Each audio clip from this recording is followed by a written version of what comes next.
Assalamualaikum.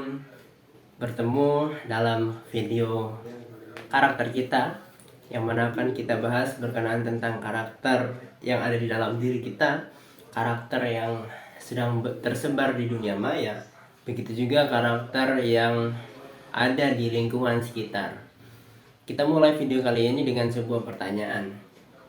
Siapa sih di dunia ini yang tidak pernah marah? Saya rasa semua yang melihat video ini pasti entah itu melihat orang lain marah, entah itu merasakan dirinya sendiri marah. Pasti di antara mayoritas teman-teman di sini sudah pernah mengetahui kemarahan itu ada di dalam manusia. Mungkin ya di sebagian yang lainnya tidak menutup kemungkinan juga bahwa ada yang mengatakan ada kok orang yang tidak pernah marah. Misalnya guru saya, misalnya teman saya, ataupun siapapun ya. Pertanyaan lain kemudian muncul ya. Di dalam dia merespon orang lain tidak pernah marah. Si orang ini memang tidak pernah marah, atau dia yang melihat orang tidak pernah marah belum tahu kapan dia pernah marah.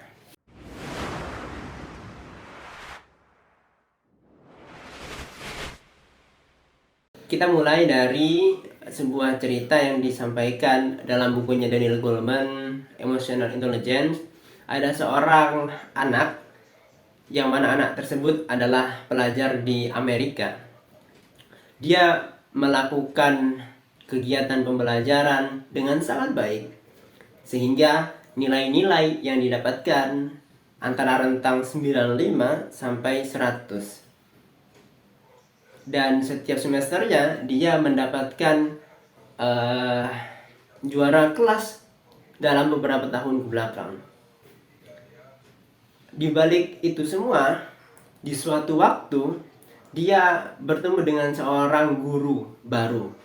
Sebenarnya gurunya itu sudah lama mengajar, tapi dia baru bertemu dengan guru itu.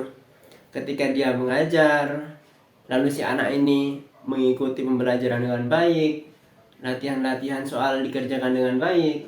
Di suatu waktu dia mengikuti ujian guru ini. Ketika dia mengikuti ujian, mengerjakannya dengan maksimal, dan dia mengetahui hasil dari ujian ini, skornya adalah 80. Tidak seperti biasanya yang dia dapatkan. Maka bukannya dia bertanya kepada gurunya, kenapa saya bisa mendapatkan nilai 80? Atau dia berusaha untuk memperbaiki nilai yang didapatkannya sekarang di waktu yang akan datang. Di luar dugaan, ternyata dia malah menusuk gurunya karena tidak sesuai dengan ekspektasi dirinya. Dia marah lalu menusuk guru yang mengajarnya. Setelah beberapa berselang, akhirnya si anak ini dikeluarkan dari sekolah dan dia pindah ke sekolah lainnya. Dari video ini kita tahu bahwa ketika seseorang itu marah, orang tersebut akan menjadi permasalahan baru. Bukannya dia menyelesaikan permasalahan dia mendapatkan nilai yang rendah ataupun permasalahan lainnya, sehingga ditemukanlah solusi-solusi penyelesaian. Malah dia ketika marah akan menjadi sumber baru permasalahan. Ironi memang kalau misalnya kita merupakan bagian dari suatu permasalahan, yang mana sejatinya kita ingin menemukan solusi dari permasalahan itu. Setelah kita mengetahui cerita yang sebelumnya, bukan berarti tiba-tiba saya bisa langsung mencerna cerita itu lalu saya tidak marah ya. Karena memang di suatu waktu ketika saya menjadi guru, ada sebuah pengalaman yang menunjukkan saya juga pernah marah. Pada saat itu di waktu istirahat ya, yang mana sebelum-sebelumnya ketika istirahat, budaya guru di sana itu membersamai siswa. Jadi ketika siswa istirahat lalu makan siang, entah itu di kelas ataupun di gazebo, ada siswa juga yang bermain, bercanda, maka guru-guru di sini membersamai mereka karena memang tugas mereka di sekolah adalah menggantikan orang tua di rumah. Sehingga ketika istirahat itu sudah usai, bel berbunyi, yang terjadi adalah ada anak-anak yang telat masuk kelas. Ketika telat masuk kelas, beberapa menit setelah bel berbunyi ya, kan siswa masuk, semuanya sudah duduk, ada beberapa siswa yang masuk ke kelas. Ketika itu terjadi, saya persilakan duduk. Silakan duduk, Mas. Lalu ketika mereka selesai duduk, saya tanyakan, Mas, tadi dari mana? Disampaikan oleh mereka bahwa dia sedang bermain di halaman belakang sekolah. Perlu diketahui, sekolah yang saya ada kegiatan mengajar di sana itu merupakan sekolah baru di perumahan yang baru.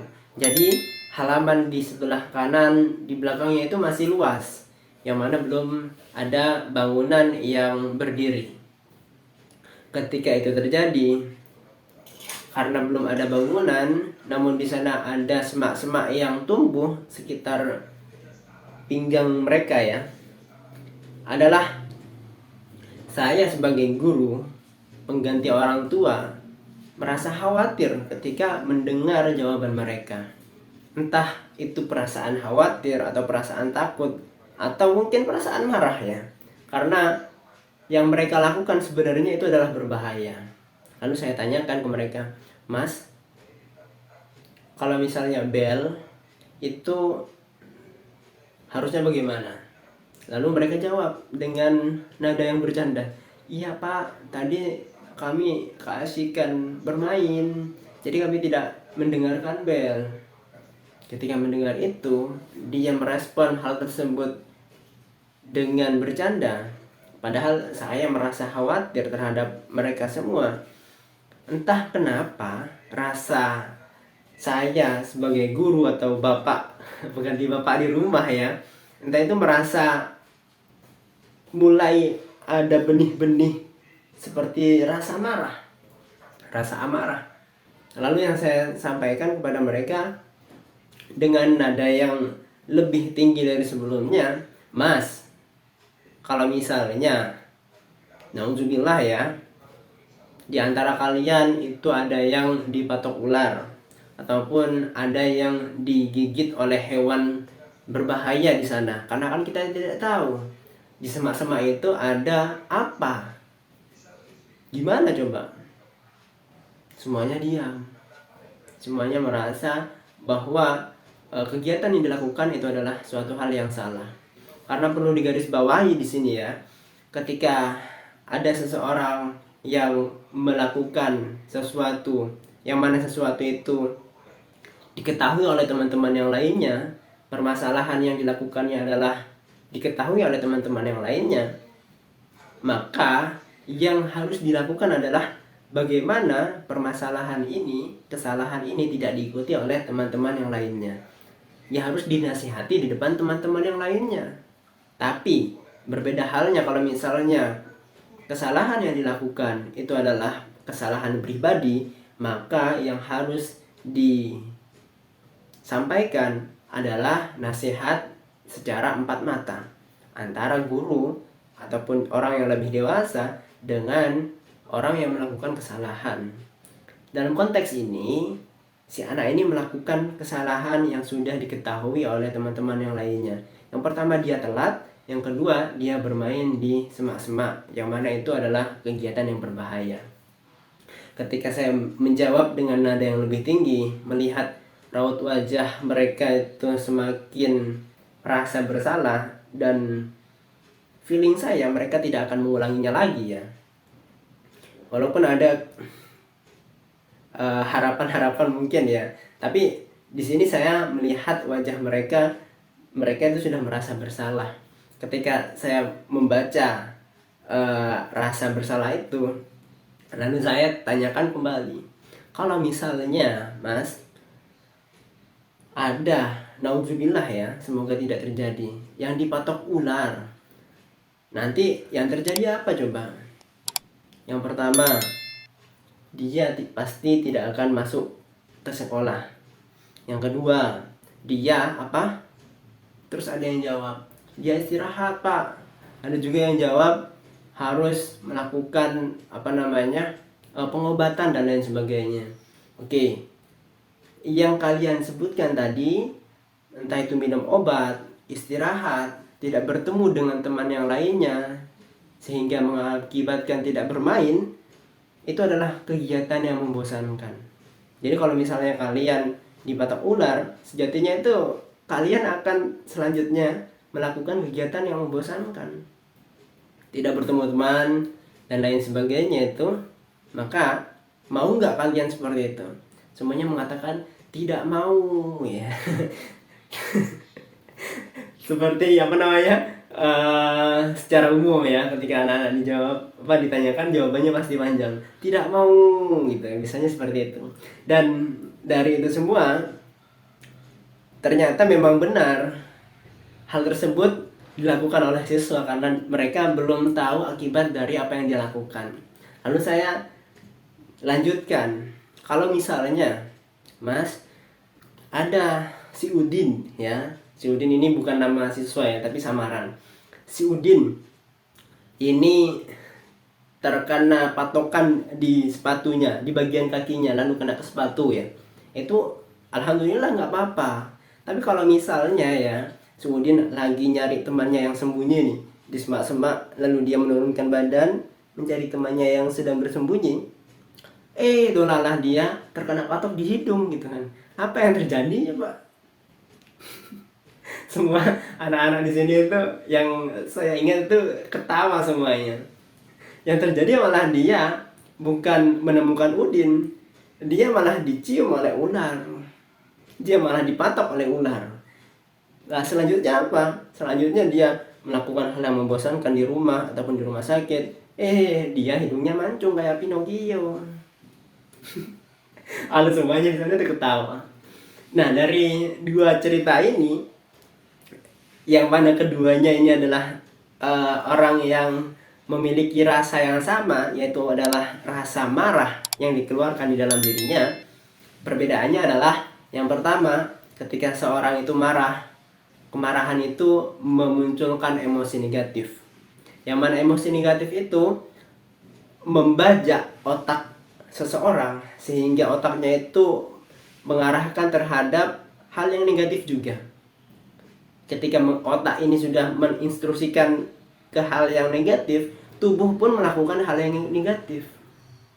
Sehingga yang terjadi adalah kegiatan primitif, yang mana orang melakukan sesuatu tanpa adanya filter terlebih dahulu. Sehingga yang terjadi adalah permasalahan yang baru, bukan dia menemukan solusi untuk menyelesaikannya.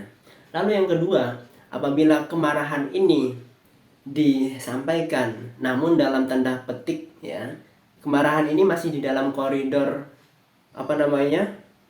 otak kita yang mengendalikan, bukan emosi negatif yang mengendalikan, maka tubuh ini akan mengarahkan terhadap suatu penyelesaian masalah.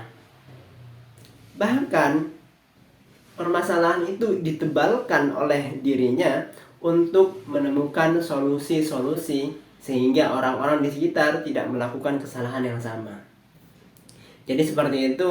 Yang pertama adalah orang marah lalu kemarahan itu mengendalikan tubuhnya. Yang kedua, orang marah lalu dia mengendalikan kemarahannya sehingga kemarahan itu menjadi sebuah pembelajaran hidup bagi orang di sekitarnya. Mungkin itu ya video kita kali ini. Kita berbicara berkenaan tentang karakter, berkenaan tentang kemarahan. Sampai berjumpa di video selanjutnya. Terima kasih kepada yang sudah menonton. Tetap jaga karakter kita untuk melakukan segala hal dengan kebaikan. Assalamualaikum.